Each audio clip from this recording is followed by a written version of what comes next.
करम गते तारे नाही करी करम गति। कैसे करेगी कर्म गति? मैं ब्राह्मण हूँ, सनातनी हूँ। तुम भागवत पढ़ते हो, गीता भी जानते हो। गीता के लिखने वाला भी वेद व्यास, भागवत के लिखने वाला भी वेद व्यास। अर्जुन ने श्री कृष्ण के मुखार बिंद से गीता को सुना कि नहीं सुना? तुम्हारा भागवत तो ये कहता है कि जब पांचों भाई मरने के लिए गए तो युधिष्ठिर को भी आध घंटा या घंटे के लिए नरक के दर्शन करने पड़े, और अर्जुन और सहदेव सब के सब नरक में थे। तो सिर्फ गीता सुन लेने से, रामायण का पाठ कर लेने से, या बाबे फकीर की भाषण सुन लेने से तो तुम्हारा बेड़ा पार नहीं होगा।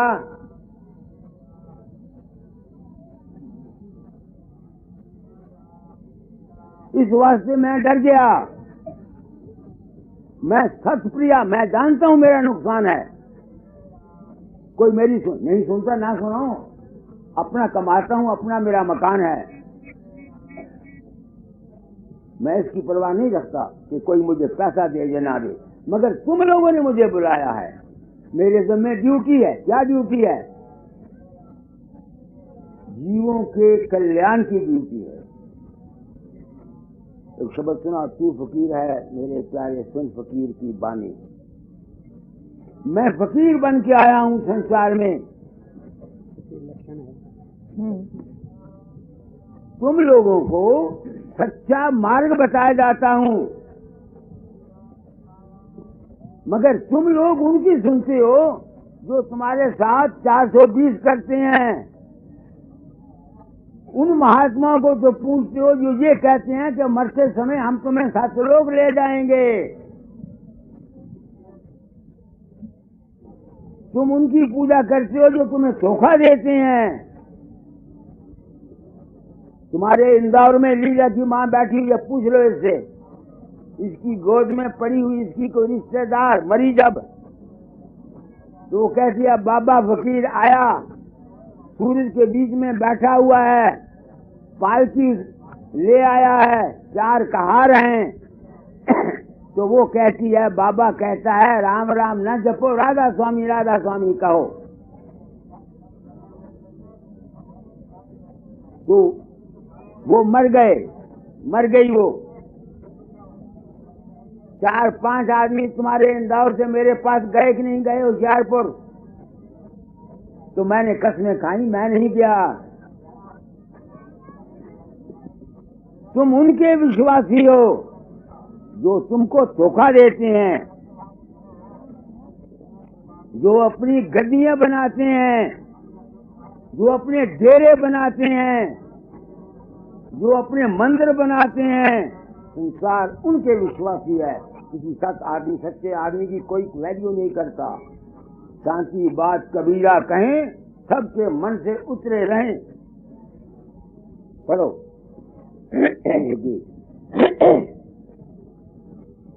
तो फकीर है मेरे प्यारे, सुन फकीर की बानी। मैं फकीर हूँ। आगे। साधु कहे फकीर को भाई, साधु जग सुखदानी। मैं जितना काम करता हूँ तुम्हारे सुख के लिए करता हूँ। क्या सुख? अरे इंसान, तू राम को पूछता है, वो राम तेरे अंदर रहता है। तू कृष्ण को पूछता है, कृष्ण तेरे अंदर रहता है। तू देवी को पूछता है, देवी तेरी मन में रहती है। तू बाबे फकीर को पूछता है, बाबा फकीर तेरे मन में रहता है। तुझको इस बात का पता नहीं। इस अज्ञान की वजह से कोई सनातनिया बन गया, कोई आर्या समाजिया बन गया, कोई दादू पंथिया बन गया, कोई कबीर पंथिया बन गया, कोई नानक पंथिया बन गया, कोई मुसलमान बन गया, कोई क्या नतीजा उसका निकला इस ज्ञान का? ये हमारा भारतवर्ष, ये हम मानव जाति जिसमें रहते थे, इस अज्ञान की वजह से हम बच गए। हमारे सिर फटते हैं। किसी ने अल्लाह अकबर कह करके हिंदुओं का सिर काटा, किसी ने हर हर महादेव कह के मुसलमानों का सिर काटा, किसी ने सत श्री अकाल कह करके मुसलमानों का सिर काटा। ये क्यों है? इस वास्ते कि जीवों को ज्ञान नहीं है। ऐ इंसान, तेरी रक्षा करने वाला हर वक्त तेरे अंतर है, और तेरा रक्षक भी और तेरा भक्षक भी कौन है? तेरा अपना ही मन है। इस मन को किसी गुरु के अर्पण कर दे, किसी गुरु की संगत में जा, उसके वचन सुन, तुम्हारी समझ में आए कि असलियत क्या है और हकीकत क्या है। तुम देखते नहीं है इंसान कितने में बटा हुआ है। तुम लोग गृहस्थी हो, ये नांगे आते हैं, उदासी आते हैं, इनके रथ चलते हैं, रथ चलते हैं कि नहीं चलते? तुम ही भंगू रह गए गृहस्थी हो। एक पल्ले से इनको खुलाते हो, नाक रगड़ते हो इनके आगे, और फिर होता क्या है? ये लड़ करके तुम्हारे सामने एक अपना नमूना पेश करते हैं। महात्मा जन, होश करो, दवा करो, अपनी हस्ती को जानो, तुम कौन हो? तुम उस मालिक परम तत्व की अंश हो। उस भगवान ने मनु के सिलसिले में तुमको पैदा किया है। अपने रूप को आप पहचानो, तुम कौन हो? तुम इंसान हो। सोचो मेरी बात को, मैं क्या कह रहा हूं तुम लोगों को। संसार में दो मार्ग हैं, एक प्रवृत्ति मार्ग है, एक निवृत्ति मार्ग है। मैंने तुमको प्रवृत्ति मार्ग का सबक बता दिया, कर्म की फिलॉसफी है। अब जो महात्मा बनकर आपस में लड़ाई करता है, चाहे वो फकीर चंद है या सन्यासी है या उदासी है, तुम उसको महात्मा कहो, मैं मानने के लिए तैयार नहीं कि वो महात्मा है। महात्मा वो है जिसमें किसी से कोई द्वेष नहीं, किसी से कोई बुग़्ज़ नहीं। वो तमाम संसार के प्राणी मात्रों को अपने जैसा इंसान समझता है, वो महात्मा है। वो महात्मा नहीं जो सन्यासी बन के उदासियों से नफरत करता है। वो उदासी महात्मा नहीं जो उदासी बन करके निर्मलों के साथ द्वेष रखता है। कौन कहता है ये महात्मा है? सोचो मेरी बात, आंखें खोलो। अगर मेरे लफ्ज़ बुरे लगते हैं किसी को, कल शाम को संग मत कराना। मैं तो निर्भय आदमी हूँ, डरता नहीं किसी, क्योंकि मैं आया इसी वास्ते हूँ। दाता फरमाते हैं, आगे लिखो, जग के सुख देने के लिए गुर बता रहा हूँ। तुमको सुख किसी महात्मा ने फूंक नहीं मारनी। तुमको सुख तुम्हारे अपने कर्म से मिलना है, तुम्हारी अपनी नीयत से मिलना है, तुम्हारे अपने अमल से मिलना है, ना कि किसी महात्मा ने तुमको फूंक मार के तुमको उतार देना है। तुम भूले हुए हो, गुमराह हो। परि उपकारी जन हितकारी, हिंगुर के आज्ञाकारी, अवगुण त्यागी गुण के ग्राही, दया भाव चितधारी, निज चित साधे मन पर बोधे, जीव दोष नहीं दृष्टि, अपने भाव में बरते नित दिन, करें दया की दृष्टि। जो पूर्ण महात्मा होता है वो अपने रूप में आप रहता है। वो अपना उसका रूप क्या है? जो संकल्प करने से पहले था। फुरना जब हमारे अंतर में उठती है, संकल्प करते हैं कि नहीं हम? सोचते हैं। 10वें द्वार से आगे जो रहता है अपने रूप में, वो अपने रूप में रहता है। उसके अंतर से स्वाभाविक रेडिएशन निकलती रहती है। जिस तरह एक खूबसूरत औरत को देखने से एक नौजवान आदमी का मन विचलित हो जाता है, हालांकि वो औरत उसकी तरफ देखती तक नहीं। इसी तरह से एक सत्पुरुष के दर्शन करने से जो संसार के अशांत प्राणी हैं, उनको ठंडक मिलती है, मिलनी चाहिए, बशर्ते कि वो अशांत हों और सुख की इच्छा रखने वाले हों। इस वास्ते संतों की और महापुरुषों की महिमा है। किन महापुरुषों की? जो अपने रूप में कायम रहते हैं, निज रूप में रहते हैं, आत्म स्वरूप में रहते हैं, यूं समझे। संत की महिमा बड़ी ऊंची है, बशर्ते कि कोई संत हो। मैं उसको संत नहीं समझता जो राधा स्वामी मत का संत हो करके सनातनियों को बुरा भला कहता है, जो सन्यासी होकर के दूसरों को बुरा भला कहता है, ये संत नहीं है। संत की कोई जात नहीं, संत की कोई पंथ नहीं। संत अपने रूप में आप रहता है। उसके लिए तमाम प्राणी मात्र एक जैसे होते हैं, कोई उसमें द्वेष नहीं होता। पापी से पापी को भी वो गले लगाता है। मैं आपको एक बात बताता हूँ अपने गुरु महाराज की।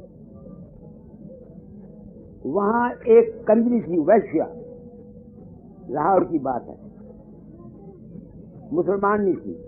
उसने सेठ को साथ रहती थी, तो कभी वो आ जाती राजा के दरबार में, तो वो उससे कहते माता जी राधा स्वामी।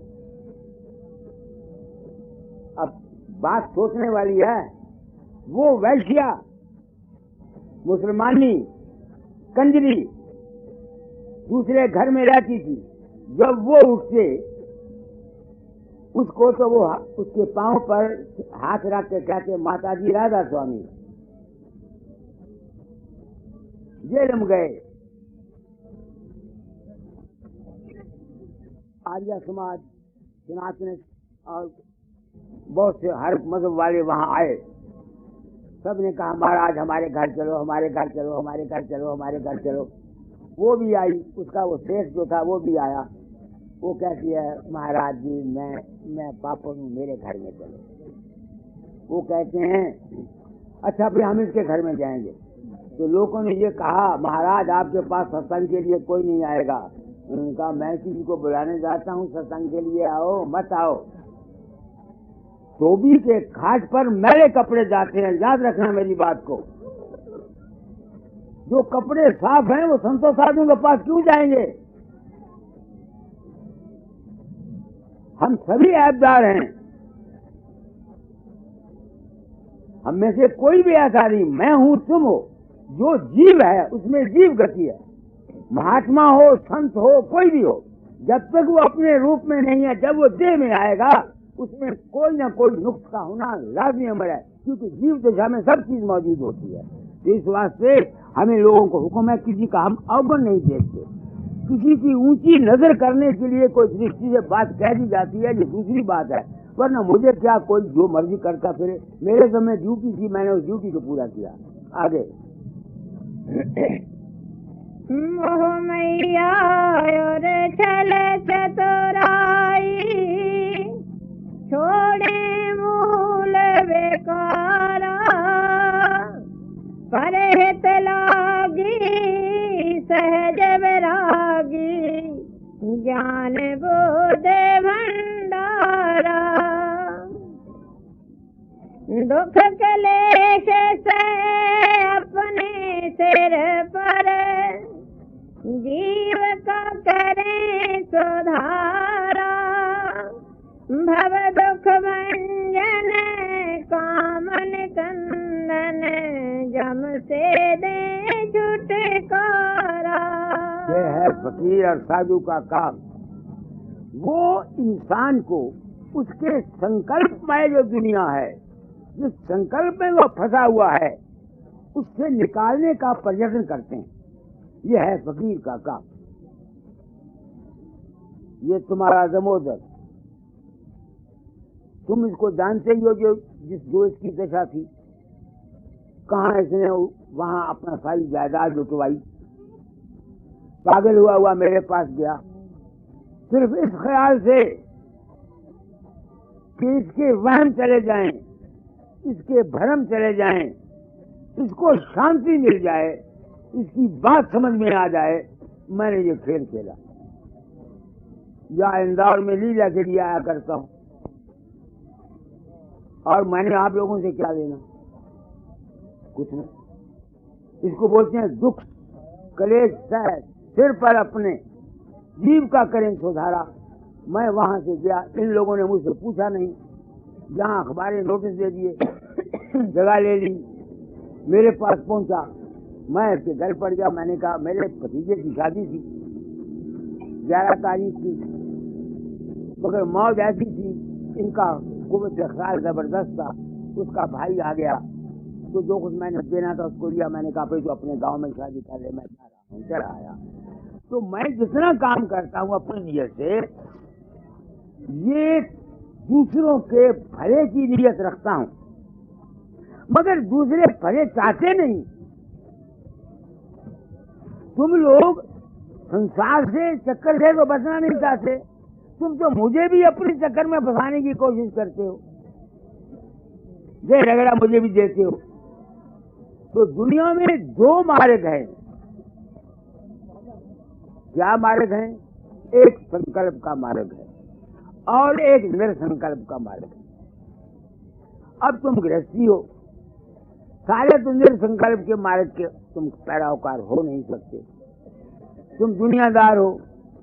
निर्विकल्प यानी निवृत्ति मार्ग तो खास नानक कोटन में को नारायण जी की बहुत थोड़े आदमी हैं जो आवागमन से बचना चाहते हैं। उसके लिए फिर कहूंगा, तुम्हारे संसार के लिए बताता हूं कि संकल्प अच्छा रखो। कर्म की दुनिया है, कर्म का चक्कर पड़ो, कर्म गति कर्म गति तारे नाही तेरी, कर्म गति। अच्छा, अब देखो कर्म क्या है।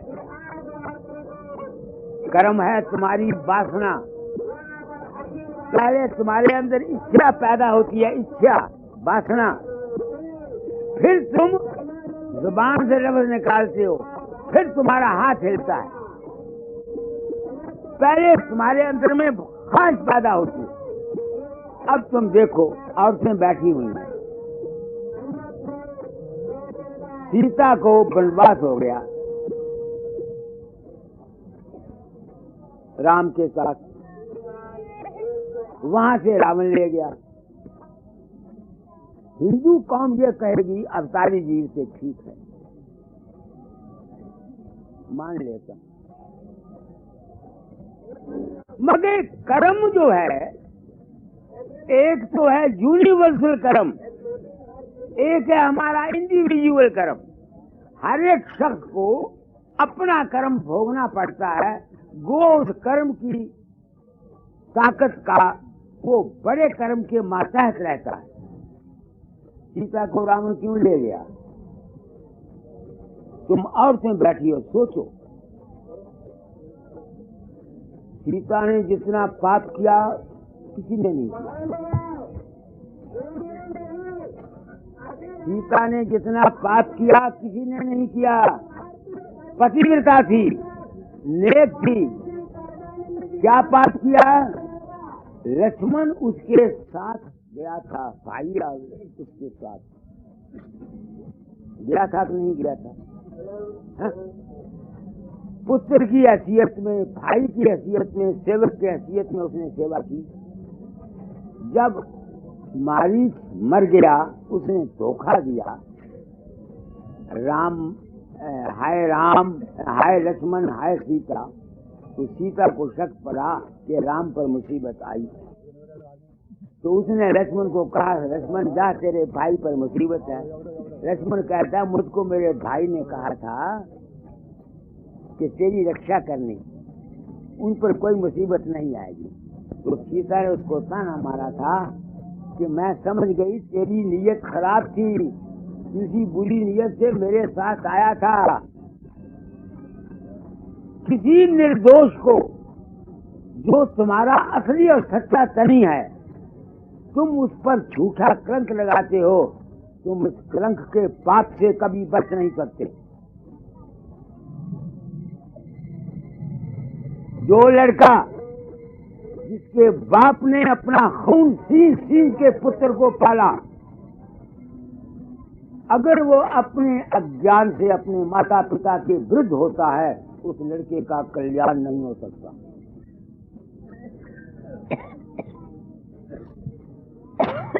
इसमें कोई शक नहीं कि इस वक्त बाप बाप नहीं रहे, माँ माँ नहीं रही, बेटा बेटा नहीं रहा, औरत औरत नहीं रही।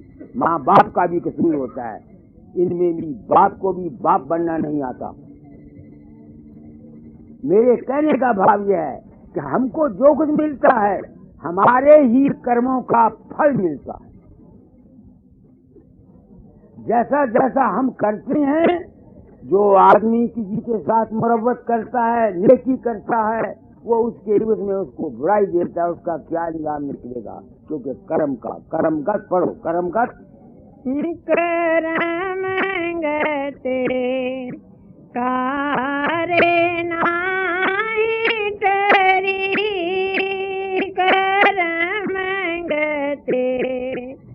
कारे नाहि टरी, मुनि वशिष्ठ से पंडित ज्ञानी, मुनि वशिष्ठ से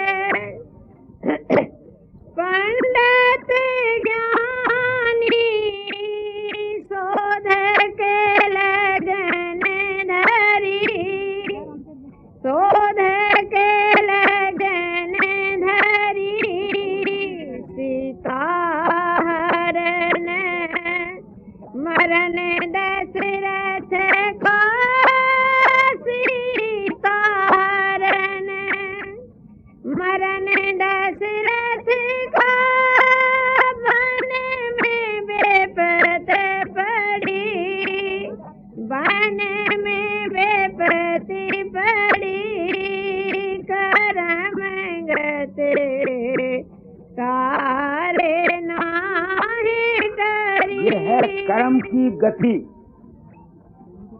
कर्म है हमारी नियत, हमारा भाव। मैं अपना मुंह काला करके दुनिया को उपदेश दिया करता हूँ। जिस घर में कला रहती है, खाविंद नेक है, शुद्ध आत्मा है और कल्याणी है, अगर वो उसको नाजायज तंग करती रहेगी, वो औरत कभी सुखी नहीं होगी। औरत नेक है, खाविंद कल्याणा है, वो औरत को नाजायज तंग करता रहेगा, वो कभी सुखी नहीं रहेगा। ये मेरी जिंदगी के तजुर्बे हैं अपने। मैं फकीर हूँ।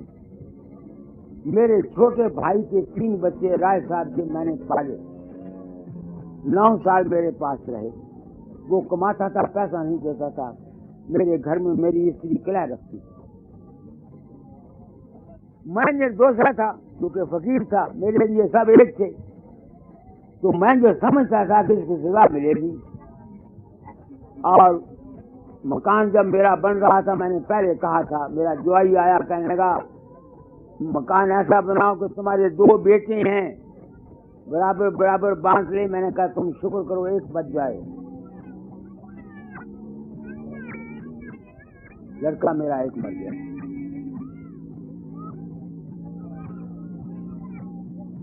ये मेरे तजर्बे हैं अपनी जिंदगी के, क्योंकि मेरे समय ड्यूटी है, मैं फकीर हूँ। पर उपकार का काम, जन हितकारी मैं कैसे बन सकता हूँ? तुमको बताता हूँ कि जिसके घर में कला रहती है वहां ये हुआ करता है। तुम औरतें आती हो सत्संग में, लाख मंदिर में मत्था टेको, गीता का पाठ करो, तुमको मैंने सुना दिया गीता के पाठ करने वाले का, गीता सुनने वाले अर्जुन का तुमको हाल बता दिया। जब पांचों पांडव गए युधिष्ठिर गया देह के साथ, तो द्रौपदी गिरी। तो भागवत में लिखा हुआ है, अर्जुन पूछता है युधिष्ठिर को कि द्रौपदी क्यों देह के साथ नहीं गई। उसने कहा इसकी शादी हुई थी तेरे साथ। वो 5 पांडवों ने उसको बांट लिया मां के कहने पर, मगर ये तेरा अपने दिल में पक करती थी। भागवत के वर्षे उठ कर देख लो, मैं सनातनी हूँ, सनातन धर्म की जड़ बता रहा हूँ। सनातन धर्म सिर्फ यही नहीं है कि मंदिर में जाकर टन टन टन टन टन टन करो। भागवत में ये लिखा हुआ है कि द्रौपदी क्यों देह के साथ नहीं गई और फिर गई नरक में, इसलिए कि उसने वो अपने दिल में अर्जुन का बृहस्पत दूसरे चारों के अर्जुन के साथ ज्यादा प्यार करती। ऐसे ही भीम के मुतालिक भागवत के वर्ष पढ़ो, मैं सनातनी हूँ, सनातन धर्म पर बोल रहा हूँ। वहां ये लिखा हुआ है कि भीम को अपने उसका गदा का बड़ा भारा अभिमान था। तो जो शख्स किसी किस्म का भी अपने अंदर अहंकार रखता है, मान रखता है, उसका ज्ञान ये कर्म का क्षेत्र है। कर्म के चक्कर से कोई न बचा। नर भोगे बारंबार अवर्ष फल कर्म किए का। एक जो कहिए राम कहाँ प्रभु परसोत्तम मर्यादा, सरजू खार जाए जल डुबे पर रामायण संवादा। ये सनातन धर्म है। गुरु वेद व्यास के आगे मेरा सिर झुकता है। कितना सच्चा महापुरुष गुजरा है दुनिया में गुरु, जो खुद ही तो गीता लिखता है, खुद ही भागवत लिखता है। उन्हें सच कहने में कोई कसर छोड़ी है? बिल्कुल निर्भय होकर दे गया। तो इस वास्ते आप लोग सत्संग में आए हैं। मेरी समझ में नहीं आता, मैं आपको क्या बताऊं। यही बताता हूं कि अपने धर्म को पालो, अपनी ड्यूटी पूरी करो, अपनी खुदगर्जियों को छोड़ो, अपने मतलब प्रश्न को छोड़ो। इस 4 दिन की जिंदगी के लिए जो तुम दौलत की हवस करते फिरते हो, कबीर का वो शब्द कहाँ है? वो जो निकाला था तुमको, मैंने बोला था, वो जो जिसम का बता रखो, वो है दिखाओ मुझे। जिंदगी 4 रोज की है, तुमको मिली है। अपनी नौबत तुम बजाओ और अपनी नीयत को साफ रखो।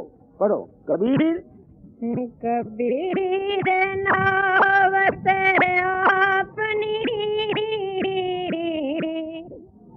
दिन 10 ले बजाए, महपुर पटन ये गली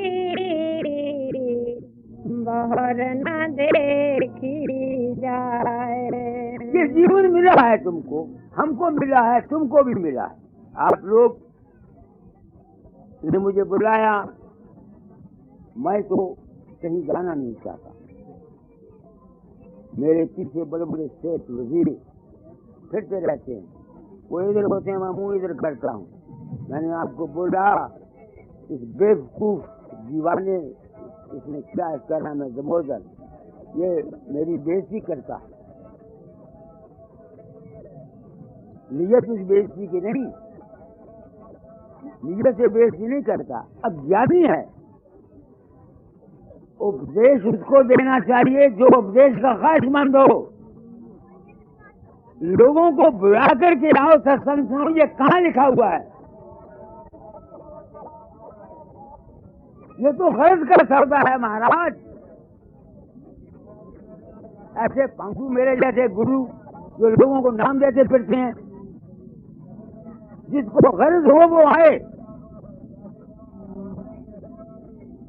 मुझे पंजाब गवर्नमेंट ने बुलाया वहां, तो मैंने उनको लिखा तुम हुकूमत के ज़ुल्म में आकर हम फकीरों पर हुकूमत करना चाहते हो। कुआं प्यासे के पास नहीं जाता, प्यासा कुएं के पास आता है। जिनको कुछ सीखना मेरे पास आओ, मैं नहीं आऊंगा। ये लिखा मैंने उनको, गवर्नमेंट ऑफ पंजाब को। और यहाँ महात्मा जन वजीर आ जाते हैं, हाथ बांधे फिरते हैं। हाँ जी, तो 4 दिन की जिंदगी है। आगे सातों शब्द जो बाजते घर घर हो तेरा, तेरे मंदिर खाली पड़े बैठने लागे कागर। ये है जिंदगी का हाल, कबीर की जुबानी, और झूठ भी नहीं। कहाँ गया नेहरू, कहाँ गए शास्त्री, कहाँ मैं जाऊंगा, कहाँ गए दादा दयाल, कहाँ जाएंगे आप सेठ साहिबान सब। दुनिया ख्वाब है, सुपने की मानंद है। तो जब तक है, 2 मार्ग हैं, एक प्रवृत्ति एक निवृत्ति। निवृत्ति वालों के लिए और मार्ग।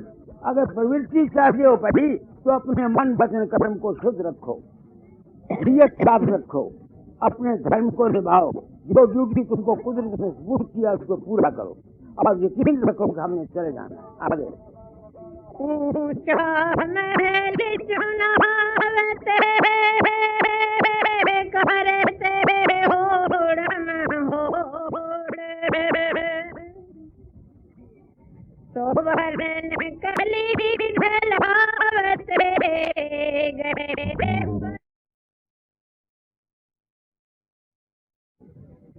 हर शख्स जो काम करता है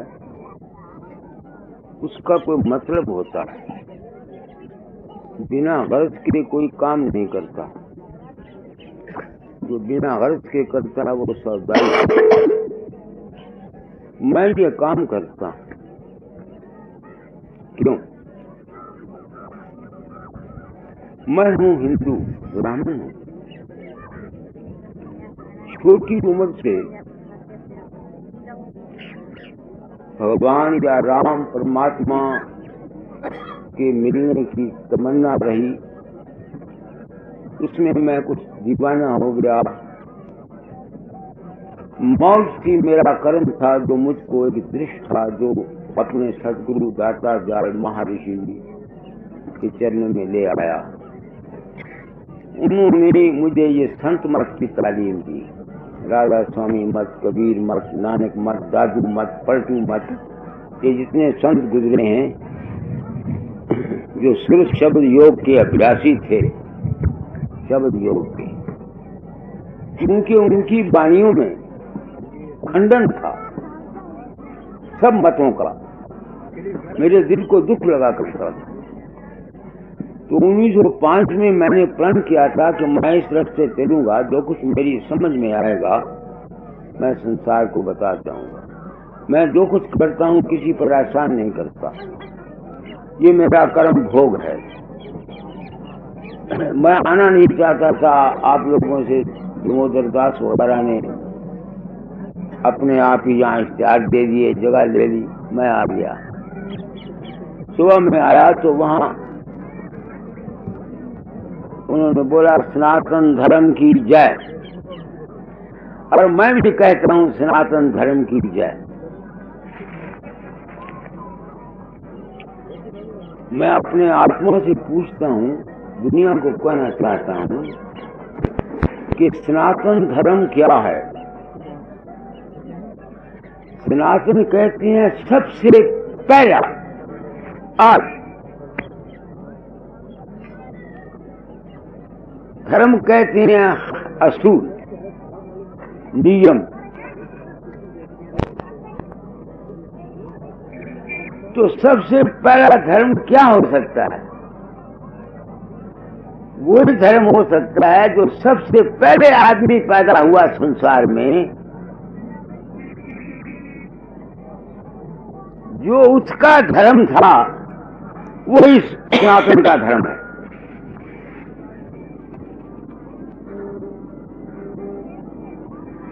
जो सबसे पहले इस संसार में, सृष्टि में सबसे पहला आदमी पैदा हुआ,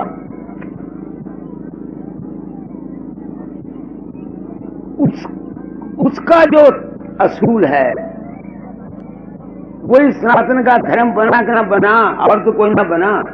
सनातन मैंने सबसे पुराना, तो सबसे पुराना मानव जाति में क्या है? सबसे पहले जो आदमी पैदा हुआ। अब मैं इस 20वीं सदी का आदमी हूं, पढ़ा लिखा हूं, साइंस जानता हूं, सोचता हूं सबसे पहला आदमी कहां से आया, उसको किसने पैदा किया? मेरे तजुर्बे में आया अपनी जिंदगी में कि सबसे पहले आदमी को पैदा करने वाला कोई बड़ा आदमी है, महान पुरुष है कोई। वो कौन हो सकता है? एक सवाल है जो मैं अपनी आत्मा से करता हूं और संसार को बताना। इसका तजुर्बा मुझे हुआ कि वो आदमी है, उसका शरीर भी है, उसका मन भी है और उसका आत्मा भी है। इसका सबूत मुझे ऐसे संगियों तुम लोगों से मिला कि सबसे पहला आदमी जिसने पैदा किया उसको, उसका जिस्म भी है, उसका मन भी है, उसका आत्मा भी है। उसका सबूत मुझे कैसे मिला? मैं इस इलाके में आया करता हूं। देवास में किसी दफा आया था तो एक लड़के ने मुझे कहा था, बाबा जी मैं इम्तिहान देने गया, मुझे पर्चा नहीं आता था, तो मैंने आपको याद किया, आप प्रकट हुए, आप मेरे मेज के नीचे बैठ गए, आपने मुझे पर्चा हल करा दिया और उसको 100 में से 98 नंबर आए। इस दफा मैं आया पिछले साल, तो एक लड़का मेरे सामने पेश किया गया देवास में। उसने कहा, बाबा जी मेरी टांग पर एक पत्थर आ पड़ा, उठता नहीं था, टांग टूट गई, 2 लड़के साथ थे, उठा नहीं सकते थे, आपको याद किया, आप आए, आपने पत्थर उठा के फेंक दिया। अब ऐसे संसार के प्राणियों और भारतवर्ष के मजहबी दुनिया के पैरोकारों, मैं हल्फिया बयान देता हूं कि मैं नहीं गिरा, न मुझे पता है कौन गया। उस फकीर चंद को जो बाबा उनके अंदर प्रकट हुआ बाहर में, अंतर में तो तुम सभी जानते हो। सैकड़े आदमी कहते हैं बाबा सपने में तू आता है, अभ्यास में आता है, पुत्र दे जाता है, ये कर जाता है, वो कर जाता है, मैं तो होता नहीं। इससे क्या साबित हुआ कि इंसान के मन में, इंसान के जो तुम इंसान हो, हमारे अंतर में इतनी ताकत है कि हम अपने संकल्प से एक दूसरी चीज को पैदा कर सकते हैं। इसी तरह पहला इंसान जो पैदा किया एक महान इंसान है जिसको संत काल पुरुष कहते हैं, शास्त्र सोहम पुरुष कहते हैं, परम तत्व कहते हैं। उसके संकल्प से, उसने अपने संकल्प से, अपनी वासना के मुआफिक, अपनी ख्वाहिश के मुआफिक, अपने जैसा एक इंसान पैदा किया जिसको हिंदू शास्त्र आदि मनु कहते हैं। आदि मनु, जिस तरह लोहे की चुंबक के साथ सुई लगा दो वो मैग्नेटाइज हो जाती है, उसके साथ दूसरी लगा दो, उसके साथ इसी तरह से वो जो आदि मनु पैदा हुआ वो भगवान ने, परमात्मा ने इस ब्रह्म ने जिसका कि ये विराट पुरुष हड्डियां, पहाड़ जिसकी हड्डियां हैं, शास्त्र कहते हैं, सूरज चांद जिसकी आंखें हैं, दरख्त जिसके बाल हैं, और दरिया जिसकी नदियां हैं, विराट पुरुष कहते हैं। शास्त्र उसको, उसके मन को कहते हैं अव्याकृत, उसके आत्मा को कहते हैं हिरण्यगर्भ। वो एक महापुरुष है, उसके संकल्प से आत्मनु पैदा हुआ। तो उसके संकल्प में क्या चीज थी? पहले वासना, उसकी इच्छा,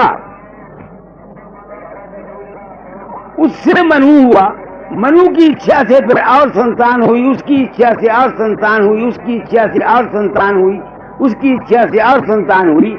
इस तरह इस मनु मानव जाति के कर्म का सिलसिला अपना चल गया। रूट काज क्या है?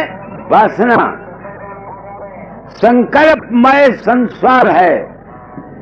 तो फिर सनातन धर्म क्या हुआ?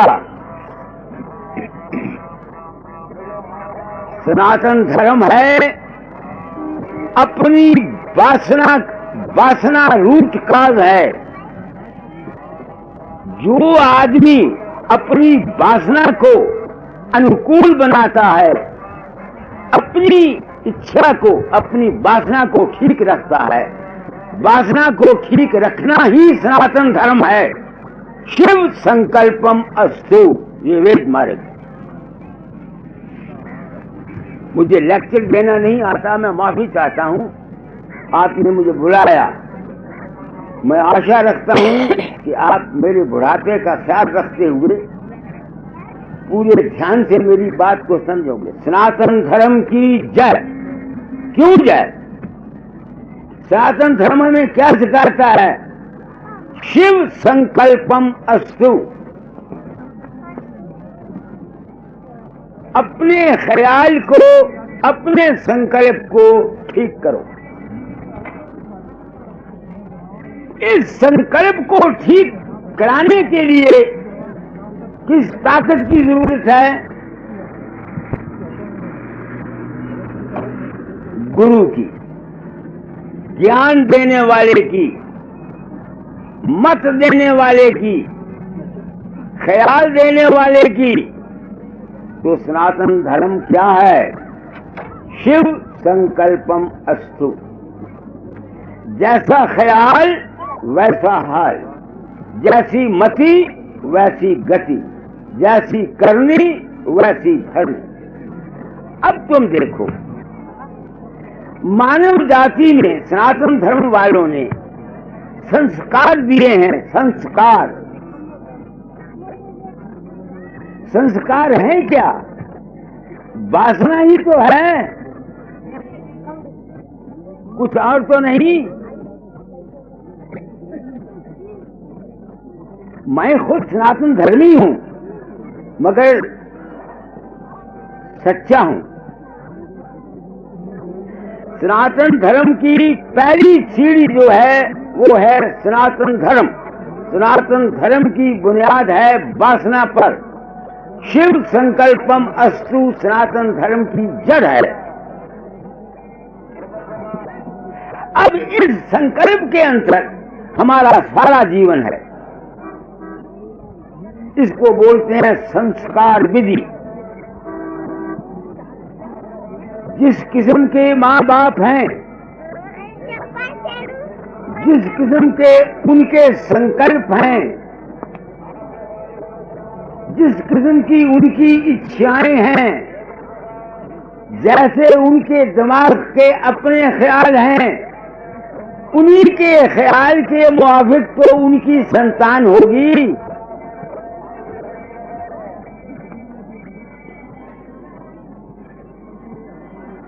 क्योंकि संकल्प भी है ना। भगवान ने, मालिक ने आत्मनु को अपने ही रूप पर प्रकट किया। जो कुछ ब्रह्मांड में है वो कुछ हमारे अंदर भर दिया। हमारे अंतरी देवी हैं, देवता हैं, शिव हैं, विष्णु हैं, ब्रह्मा हैं, सब कुछ हमारे अंतर में है। क्योंकि अंश रूप से, पूर्ण रूप से उस भगवान में है। तो जिस किस्म की माँ बाप की अपने ख्यालात हैं, अपने भाव हैं, अपने विचार हैं, तो जिस किस्म की उनकी आशा है, उस कर्म के अनुसार हमारी संतान होगी। तो जैसे जैसे कर्म, जैसे जैसे ख्यालात हमारे अपने हैं, वैसी हमारी औलाद है। जैसे जैसे संस्कार जब बच्चा पैदा होता है हम उनको देते हैं, वैसी वैसी औलाद पर असर करेंगे। इस वास्ते इस संसार के अंदर सनातन धर्म में मानव जाति के लिए जहां ज्ञान है वो निवृत्ति मार्ग है। संसार के लिए कर्म की फिलॉसफी को मुख रखा गया है। कर्म प्रधान विषव कर रखा, जो दस की पैसों फल चख। आप लोग मुझे बुलाते हैं, मैं बड़ा सत्प्रिय आदमी हूं, मैं फूंक तो मार नहीं सकता, अगर कुछ कर सकता हूं तो आपको शिव संकल्प दे सकता हूं, शुद्ध संकल्प दे सकता हूं, गुड विशेष दे सकता हूं, आपका भला चाह सकता हूं। इसके सिवा मुमकिन है किसी और दुनिया के गुरु के पास, महात्मा के पास कुछ हो, मेरे पास नहीं है।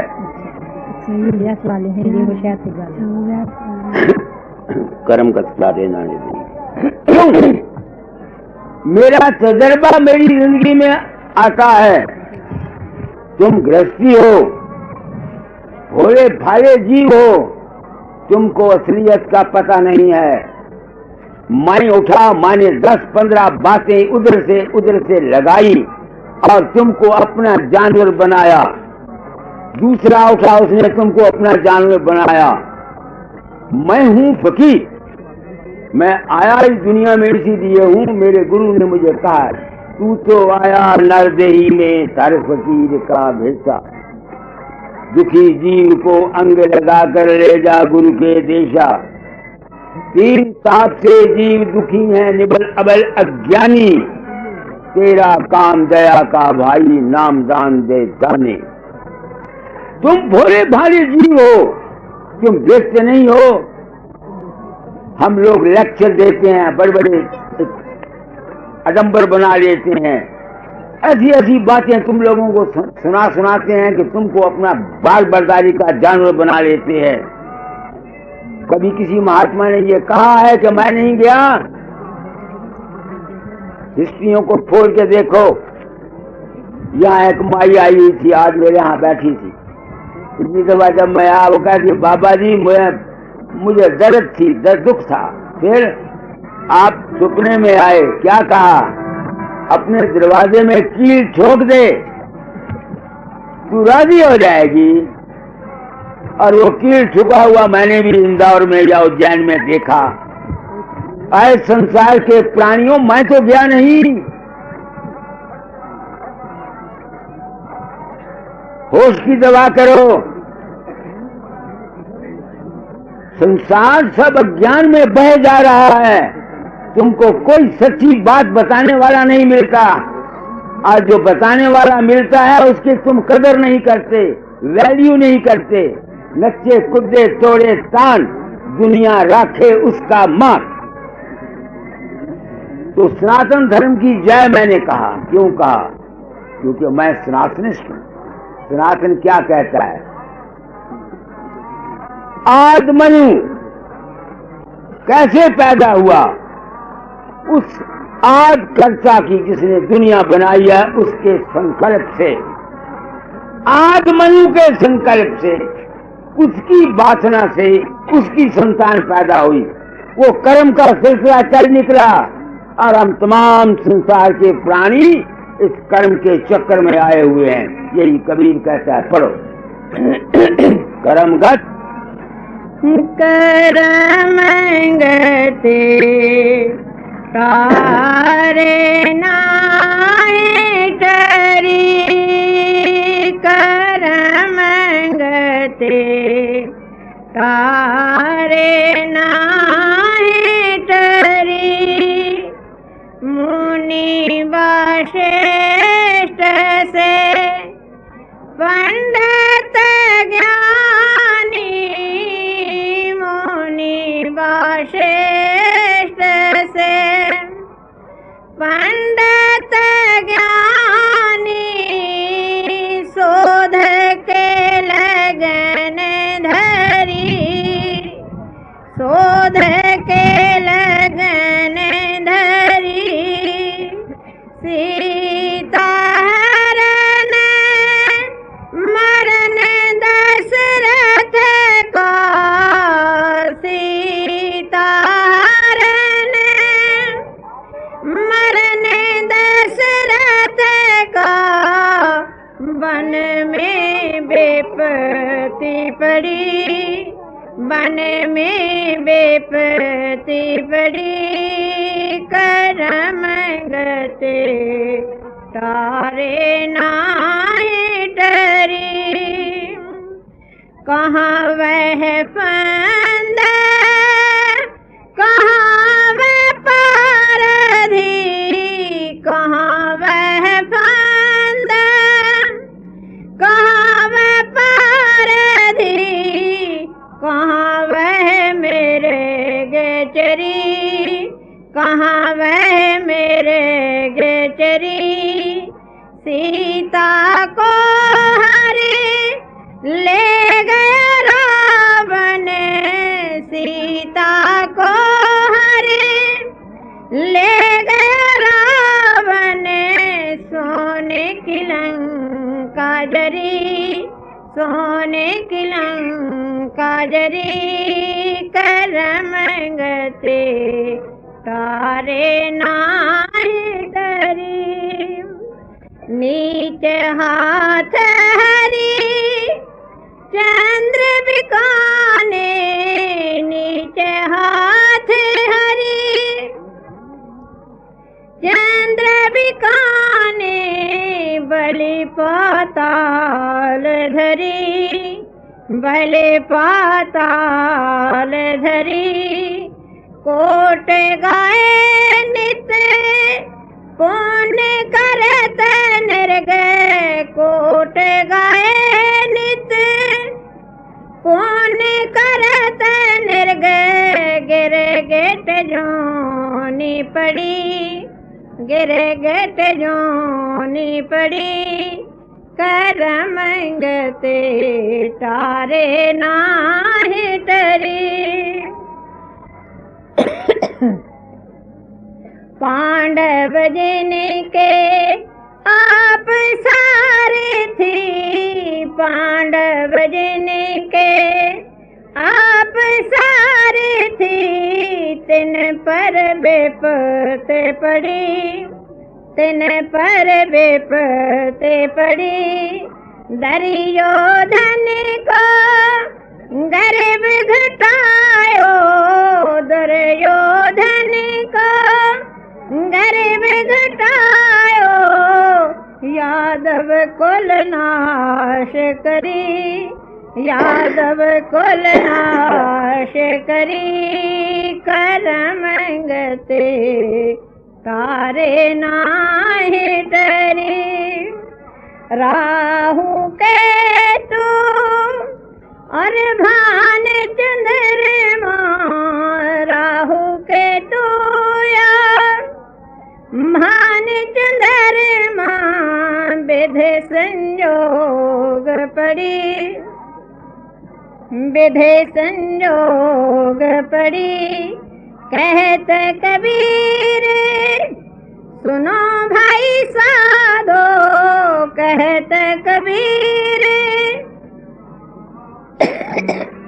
सुनो भाई साधो होनी हो के रही होनी हो के रही करमंगते तारे नाहे टरी करमंगते तारे नाहीं टरी। अब तुम सोचो कि दुनिया में दो मार्ग हो गए। एक मार्ग है इस संसार में सुखमय, आनंदमय, समृद्धशाली, स्वस्थमय रहने का मार्ग। वो कैसे मिलेगा? तुम्हारे अपने ही कर्म और ख्याल और वासना से मिलेगा। तुमको, मुझको जो कुछ मिलता है ये सब हमारे अपने ही कर्म का फल मिलता है। भगवान ने सृष्टि रच दी, एक कानून बना दिया वासना का। मैंने आपको सबूत दे दिया कि मेरा कर्म मेरे साथ है। मेरी जो अपनी वासना थी दिमाग के अंदर या मेरी स्त्री की, उससे मेरा लड़का उत्पन्न हो गया, बच्चा हो गया, मेरे संस्कार उसमें गए, मगर उसकी अपने कर्म जो हैं वो मेरे, ताकत मेरी ही है, मगर उसके अपने कर्म अलग हैं। इसलिए हर एक जीव इस संसार में अपने अपने कर्म भोगता है। हमारे सनातन धर्म में दो मार्ग हैं, एक प्रवृत्ति मार्ग और एक निवृत्ति मार्ग। प्रवृत्ति मार्ग है शिव संकल्पम अस्तु, अपने मनसा वाचा कर्मणा, मन वचन कर्म से शिव संकल्प रखना ही हमारी प्रवृत्ति मार्ग के लिए उत्तम है। और इसी शिव संकल्प में हमारे 16 संस्कार आते हैं। पैदा होने के वक्त में नामकरण संस्कार, मुंडन संस्कार, विवाहकरण संस्कार, हालांकि सब संस्कार, और आखिर में मृत्यु संस्कार। और दूसरा मार्ग है हमारा निवृत्ति मार्ग, कि हम इस आवागमन के चक्कर से हमेशा के लिए बच जाएं और इस चक्कर में ना आए। अब दो मार्ग हो गए। आम दुनिया, संसार के प्राणी को इच्छा नहीं है कि वो इस आवागमन के चक्कर से निकल जाएं। वो चाहते नहीं।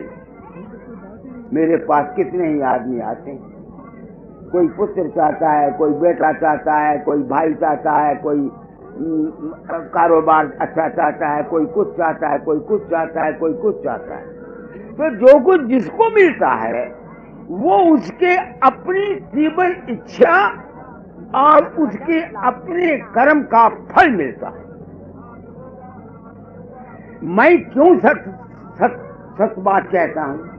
कितने ही आदमी औरतें मेरे पास आई, कम से कम 150 होंगी मेरी जिंदगी में, जिनके 12-12, 15-15, 20-20 साल के बाद उनके संतान हुई। तुम्हारे सेठ मोतीलाल इंदौर के सामने बैठे हैं। मगर मेरी लड़की या 13 साल उसको शादी किए हुए हो गए। मैंने कई दफा कानों में उंगलियां डालकर अभ्यास करके उसको प्रसाद दिया, उसके बच्चा कभी अभी तक नहीं हुआ।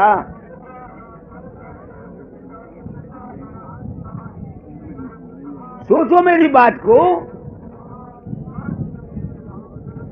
सेठ मोतीलाल को हार्ट की ट्रबल थी।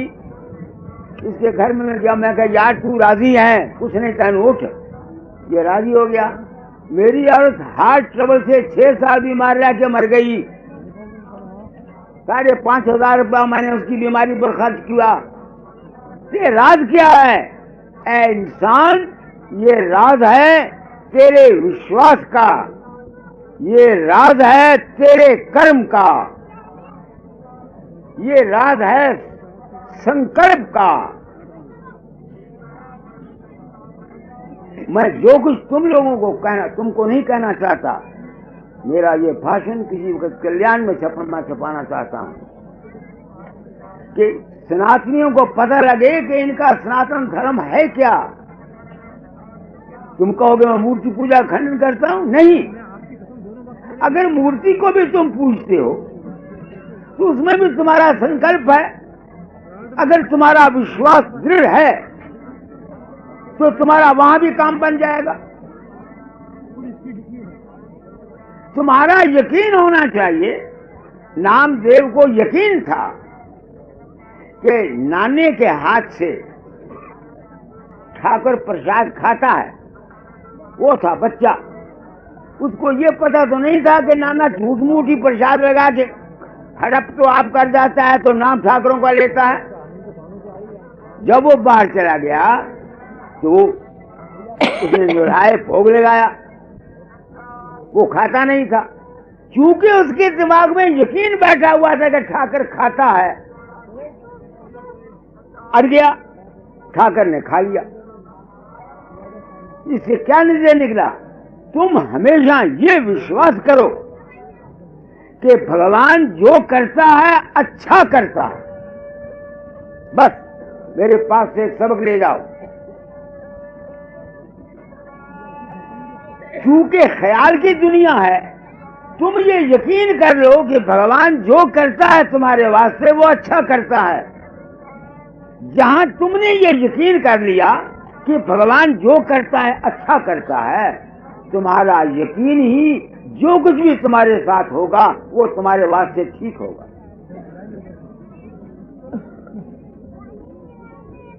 सोचने की बात करो।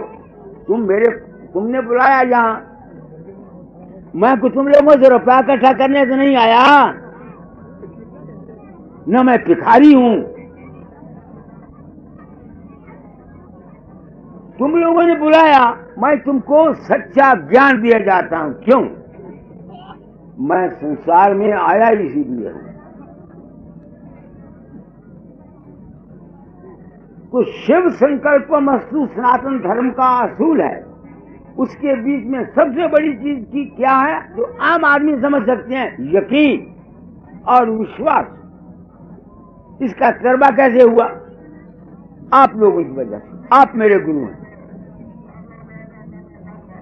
कोई बात कह देता हूं, तुम लोगों का मुझ पर विश्वास है, वो बात पूरी हो जाती है। ढिंढोरा तुम मेरे नाम का बताते हो, बाबे ने कर दिया, बाबे ने कर दिया, बाबे ने कर दिया। जो कुछ भी है ऐ इंसान, तेरा विश्वास है। विश्वासम फलमदायकम। तुम्हारा जी चाहे राम पर रखो, तुम्हारा जी चाहे कृष्ण पर रखो, तुम्हारा जी चाहे गुरु पर रखो, तुम्हारा जी चाहे देवी पर रखो, मगर बुरा ना मानना, एक पर रखो। जो आज देवी को पूजता है, सुबह हनुमान को पूजता है, तीसरे दिन राम को पूजता है, चौथे दिन गुरु को पूजता है, धोबी का कुत्ता ना घर का और ना घाट का। ऐसे आदमी की कोई पुकार नहीं सुनता। एक पर निश्चय रखो, एक ख्याल लो। वो एक जो है वो संकल्प है। वो तुम्हारा संकल्प ही राम है, तुम्हारा संकल्प ही कृष्ण है, तुम्हारा संकल्प ही देवी है, तुम्हारा संकल्प ही गुरु है, तुम्हारा संकल्प ही देवता है, तुम्हारा संकल्प ही सब कुछ। मैंने जो बात कही उसको सोच लो। गलती हो तो फिर सत्संग के बाद मुझे कहो कि मैं गलत कहता हूं। ये कैसे हुआ? इसका यकीन